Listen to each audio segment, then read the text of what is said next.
Alright, welcome back to the channel. A quick, or at least I'll try to make this video very quick. A little quick look at what we've done. I got my prototype adjuster here now, and I've got a stock camshaft adjuster plate. Sorry, prototype adjuster plate, stock adjuster plate, stock pin, and the pins that I've machined myself. This is the phaser gear, or vanes as some people call it. Let's put the pin in, just falls right through, falls right through. Here's the ones that I've made. They're gonna have a little bit of stiction there because they're brand new, but if you get them, you'll feel how easy they just fall out. Doesn't really take very much. It falls right out. There's a little bit of wear on the stock, of course, because it's brand new. See, that one just kind of falls off too. Regardless, you want to know the weight differences on both. The weight difference on both, I've got my trusty wooden scale right in front of me here. This is the stock pin. Put that on. It should register about 3 grams here. It's not 11 grams, guys. Jeez, it is off. There we go. Reset, try that again. And of course, it's not going to be like super accurate because I have stuff kind of like around. It's on like this pad here. That's 3 grams as you had seen. And 3 grams is exactly the same thing. The hardness on the stock is about 60. There's a little bit of variances there because the metal is not always consistent. That's just the industry. Mine was about 59, so again, it's probably the same. They don't really make very many of these in different types of steel because this is like tool steel. So what are we gonna do today? A little bit of some fun. I'm gonna try out a couple of things. Doing this on my phone. This phone sucks, as you can tell. So we're going to line this up.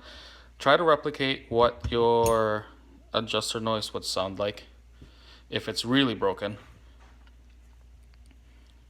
So there you go, that slides in and out nicely. We're gonna put this pin in, it moves around, and it locks. This is the movement that you'll get. And when that happens really fast, you're gonna hear that noise. Remember, this is a stock plate, barely worn, but if you actually look, there's a little bit of an egg shape to it, to the left there. That's just the malleable metal. That's how soft that is. This pin is pushing to the left and it's creating that indent. It's like clay. Okay, let's put this adjuster gear back on. Let's put my pin, fell in. Okay, and this is the movement that it does. It's pretty much about the same thing. Again, this is a stock plate. You will get some of that at the beginning, but what we want to do when you develop these things, or at least when we develop this thing and analyze what the hell is going on, is to decrease that wear, make that alloy harder, stronger, more impact resistant, so that it's not deforming with the pin. Okay, so that's stock. I do have one of the prototype oxide plates here.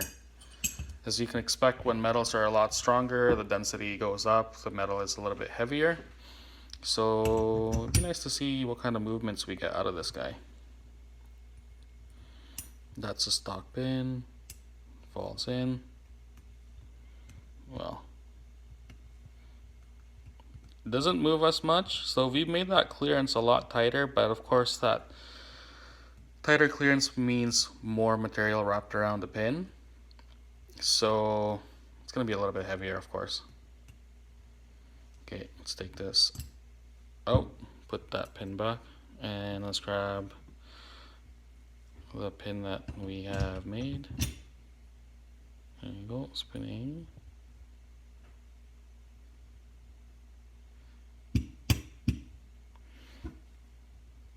Brand new pin.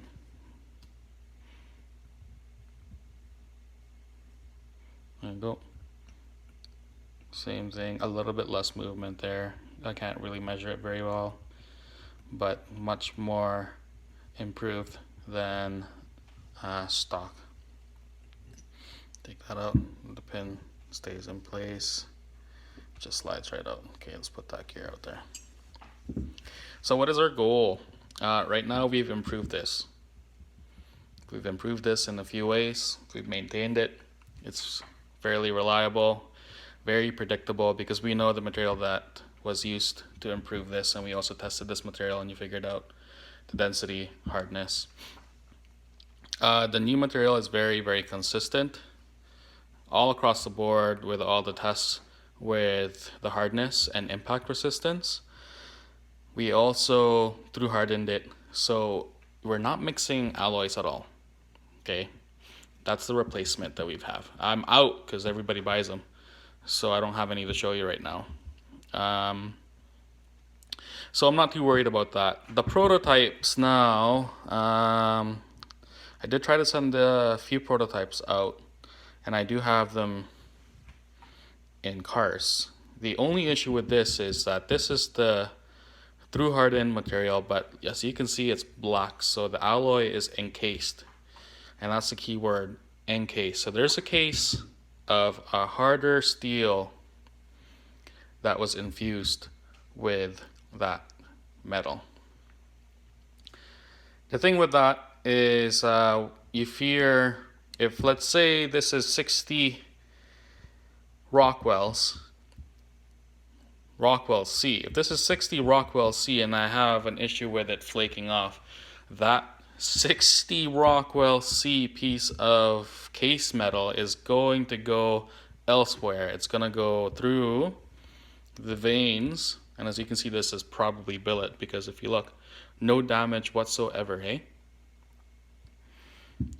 It could damage this because this is likely 60 RCs as well. It'll scratch your vein, it'll scratch your adjuster,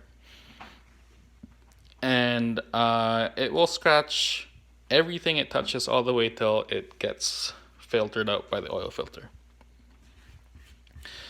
So this is in prototype mode right now with a few cars that have it. It has done well. I have to say it has done very well. But of course I am concerned, and this was really hard, not hard, apologies. This was really expensive to do.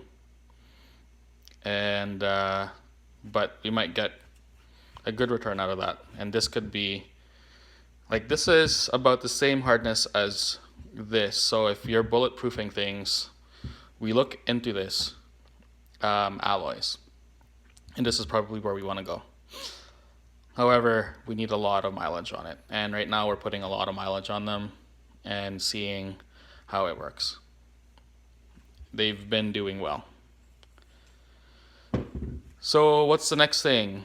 I grabbed another camshaft, an exhaust camshaft, purchased it, and we're gonna see what kind of coatings we can do with that.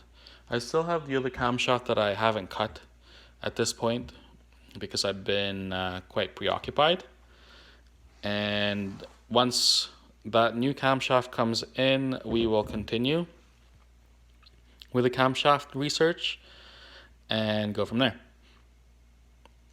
Hopefully you found this video informative, and if you have any questions at all about these plates, please do let me know.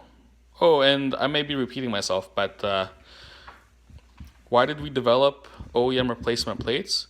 It's because what we were trying to accomplish for the first time is to definitely take this factor away where your metal, or where the stock metal, is like clay and deforming. So I'm pretty sure we've done that, and we pretty much extended the lifetime of your camshaft adjusters with the new plates. And the goal is to get close to the 60. How far can we stretch it as far as Rockwell C's go, where we're not damaging the car? And then, you know, there's going to be a fine balance, of course. And once we find that fine balance, that's where all of your research and development pays off. And I think that was it. Stock pin was 60 RCs. This pin I tested once at like 59, and I just kind of stopped testing because 59 and 60, there's like little difference to that, doesn't really matter. And okay, I guess we can chat about the roundness of this guy. Hard to see with my phone camera, but this is no longer a chamfered edge. It's a lot smoother, so when it glides along, it slides in. What's the issue with this guy? It's a chamfered edge. It's sharp. So let's go with the stock plate. This is the soft clay plate. If you have a sharp edge, it won't glide through. And what people are doing on the internet right now, or whoever fixes this, is they flip it, they put a fresh edge on. Now you can see where I'm going with this. If you put a fresh edge on, it's like you're refilling sandpaper and making sure that the grit is a lot harder. You're gonna keep on eating away at this. So don't do the pin flip trick. Please don't do it. Especially if you have the stock plate. You're going to increase the wear and decrease the time that it wears down, so it's gonna wear away faster. Don't do it. If you have any questions, that's pretty much the end of this video. You guys take care, you stay safe out there, stay healthy. Peace out.